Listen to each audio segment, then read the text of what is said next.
আমাদের সামনে থেকে দূর হয়ে যা হাল। দেখছিস না আমাদের বাইক আর তোর ভাঙা সাইকেল, তোর জন্য আমাদের ইজ্জত নষ্ট হয়, তোর সাথে বন্ধুত্ব রাখতে পারবো না।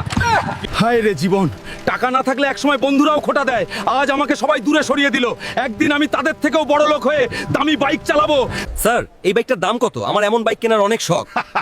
বানরের দেখছি চাঁদে যাওয়ার শখ হয়েছে। এই বাইকের দাম 25 লাখ টাকা। মুরদ না থাকলে এখান থেকে ভাগ। আজকে সবাই আমাকে অপমান করছে, কারণ আমার কাছে টাকা নাই, বাইক নাই, কিন্তু আমি শপথ নিলাম আমি ওদের থেকেও ধনী হব। সবাইরে দেখায় দিব হাল্ককে। স্যার আমিও রেসলিং করতে চাই, প্লিজ আমাকে নেক্সট ফাইটের জন্য একটা সুযোগ করে দিন। ঠিক আছে হাল্ক, কিন্তু মনে রেখো থেনোস একজন ভয়ঙ্কর ফাইটার। হাল্ক, তুই তো একদম কাঁচা খেলোয়াড়। নে, এখন আমার মায়ের হজম কর। থেনোস আমার পকেট খালি হতে পারে, কিন্তু আমার গায়ে জোরের অভাব নেই। আজ তোকে হারিয়ে আমি WWE চ্যাম্পিয়ন হয়ে বড়লোক হয়ে যাব। এই ম্যানেজার, এই পুরো শোরুমটা আমি কিনে ফেলেছি আর তোকে চাকরি থেকে বের করে দিলাম।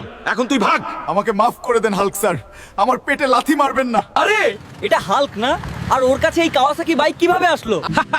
যারা একদিন আমার ভাঙা সাইকেল থেকে হাসছিল, আজ তারা আমার বাইকের ধুলো খাচ্ছে।